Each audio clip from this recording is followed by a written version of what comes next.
ইবাদতের মধ্যে আল্লাহ তাআলার কাছে সবথেকে পছন্দের ইবাদত হচ্ছে নামাজ। নামাজের চেয়ে ঈমানের পরে সবথেকে পছন্দের ইবাদত আর কোনোটাই নেই আল্লাহ তাআলার কাছে। যেরকম মহব্বতের পছন্দের ইবাদত নামাজ, নামাজের চেয়ে সবথেকে পছন্দের ভালোবাসার আর কোনো ইবাদত আল্লাহ তাআলার কাছে নেই। এজন্য বান্দা নামাজ যখন কাজা করে তখন শয়তানে হাসে, তখন শয়তানে খুশি হয়। এজন্য আমাদের জিন্দগির একটা প্রতিজ্ঞা করতে হবে, আমি যে কর্মেই থাকি আর যে কাজে ব্যস্ত থাকি না কেন, আমার জিন্দগির মধ্যে 5 ওয়াক্ত নামাজকে জিন্দগির একটা অংশ মনে করে নিতে হবে। 3 বেলা খাবার না খেলে যেমন আমি থাকতে পারি না, দুপুরে ভাত না খেলে যেমন দুপুরে ঘুম ধরে না, রাতে ভাত না খেলে যেমন রাতে ঘুম ধরে না, সকালে ভাত না খেলে যেমন সারাদিনে শক্তি পাওয়া যায় না, ঠিক তেমন সারাদিনের এই 5 ওয়াক্ত নামাজকে শরীরের একটা অংশ, শরীরের একটা রিজিক, শরীরের একটা শক্তি মনে করতে হবে। যখন আপনি এই 5 ওয়াক্ত নামাজকে শরীরের একটা রিজিক, শরীরের একটা শক্তি মনে করবেন, তখন আপনার নামাজ কাজা হলেও হাজার কাজ, হাজার ব্যস্ততা থাকলেও আপনি নামাজ না পড়ে শান্তি পাবেন না। নামাজ না পড়ে কি পাবেন না? শান্তি পাবেন না। আর যখন আপনার কাছে নামাজের কোনো গুরুত্ব মনে হবে না, তখন নামাজ কাজা হলেও আপনার কাছে কষ্ট মনে হবে না, কারণ এটার দ্বারা আপনার কোনো ক্ষতি নেই। কিন্তু আপনার যদি ওটাকে আপনি এমন গুরুত্ব মনে করেন যেটার গুরুত্ব আপনার খাবারের সাথে আছে, তাহলে আপনার 1 ওয়াক্ত নামাজ কাজা হলেই আপনি পেরেশানিতে পড়বেন। এজন্য আমার জিন্দগিতে যদি নামাজটা এইরকম হয়ে যায়, এত গুরুত্বপূর্ণ হয়ে যায় যে খাবার না খেলেও আমি থাকতে পারবো, 1 দিন 2 দিন 3 দিন খাবার না খেলেও আমি থাকতে পারবো, কিন্তু নামাজ কাজা হলে আমি থাকতে পারবো না, তাহলে বুঝবেন আপনি জিন্দগিতে সফলতা অর্জন করে ফেলেছেন, আপনি আল্লাহকে পেয়ে গেছেন, আপনি আপনার ইসলাম ধর্মকে পেয়ে গেছেন। আর যদি আপনার নামাজ এত বেশি দুর্বল হয়ে যায় যে নামাজের কাজা হওয়ার কারণে আপনার কোনো আফসোস হয় না, আপনার কোনো কষ্ট হয় না, তাহলে বুঝতে হবে আপনি এখনও আল্লাহকে পাননি। আপনি নামাজ যেটা পড়তেছেন সেটা হুকুম শুধুমাত্র আদায় করার জন্য পড়তেছেন, মহব্বতে না। কিসে না? মহব্বতে না, বা মজায় না, মজাতে না।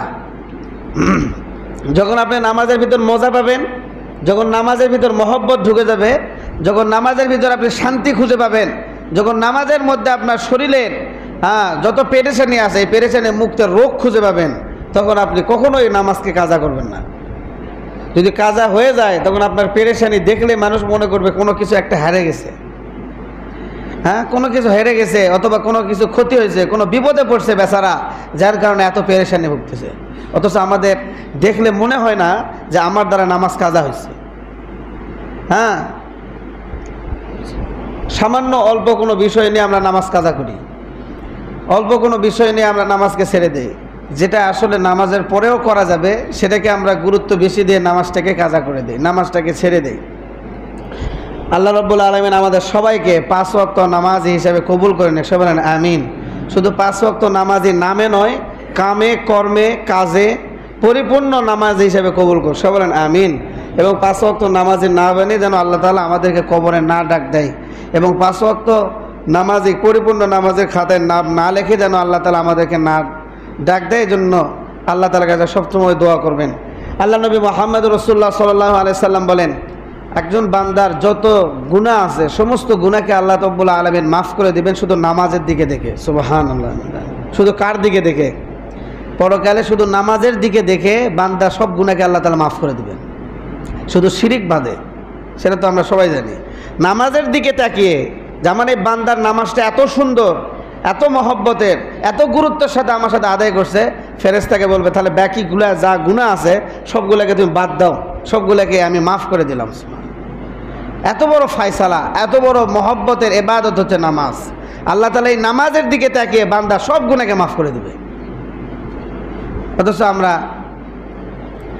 নামাজের প্রতি গুরুত্ব দিই না। এজন্য কোরআনে আল্লাহ রাব্বুল আলামিন যে আয়াত নাজিল করছে, এই আয়াতের সারমর্ম কিন্তু এই হাদিসের সাথে একটু মিশে যায়। ইন্না সলাতা তানহা আনিল ফাহশাই ওয়াল মুনকার। নামাজ সব প্রকারের খারাপি, বেহুদা, অনর্থক, গুনার কাছ থেকে হেফাজত করবে। এখন আপনি প্রশ্ন করতেছেন, হুজুর আমি নামাজ পড়তেছি তারপরও গুনাহ হচ্ছে যে? এই আয়াতের ভিতরে ঢুকলে বোঝা যাবে যে আল্লাহ রাব্বুল আলামিন আয়াত দুনিয়াতে নাজিল করছে, কিন্তু এই আয়াতের সারমর্ম দুনিয়াতেও যদি আপনি গুনাহ করে ফেলতেন কোনো কারণে, তাহলে এই নামাজ আপনাকে পরকালে সমস্ত বিপদ থেকে বাঁচাবে। ইন্না সলাতা তানহা আনিল ফাহশা ওয়াল মুনকার, সমস্ত গুনাহ এবং অশ্লীলতা থেকে আপনাকে বাঁচাবে। তো দুনিয়াতে যদি নামাজ পড়ে কোনো গুনায় লিপ্ত হয়ে যান, আপনাকে হয়তো আপনি বাঁচতে পারেন নাই, কিন্তু পরকালে এই নামাজ আপনাকে এই গুনাহ থেকে বাঁচাবে। মানে নামাজের কারণে আল্লাহ তাআলা এই গুনাহ কি করে দিবে? মাফ করে দিবে। তার মানে কি আপনি ইচ্ছা করে গুনাহ করবেন? না না, তার মানে এই নয় যে আপনি ইচ্ছা করে গুনাহ করবেন। কোনো কারণে আপনার গুনাহ হয়ে গেছে, তাহলে এই নামাজে আপনাকে পরকালে কি করে দিবে? এই গুনাহ থেকে পরিষ্কার করে দিবে। কত বড় একটা ইবাদত, অথচ মুসলমানদের মধ্যে সবথেকে গাফলতির ইবাদত হচ্ছে কি? নামাজ। নামাজের মতো এত দুর্বল ইবাদত আমরা মনে করি না, আর এত গাফলতি আমরা অন্য কোনো ইবাদতে করি না যেরকম ইবাদতে আমরা নামাজের মধ্যে করি। আমাদের সব কিছু ঠিক থাকে, শুধু নামাজের সময় আমাদের অলসতা চলে আসে। সবাই নামাজকে গুরুত্ব দিবেন তো ইনশাআল্লাহ। দেখবেন আপনি যখন 5 ওয়াক্ত নামাজ গুরুত্বের সাথে জামাতের সাথে আদায় করবেন, সকল ব্যস্ততার মধ্যে যখন নামাজি হবেন, আপনাকে যখন লোকেরা নামাজি বলে ডাকবে, তখন আপনি দেখবেন আপনার কত ভালো লাগে, আপনি কাজ করতে শক্তি পাবেন, ইনকামের মধ্যে বরকত আসবে।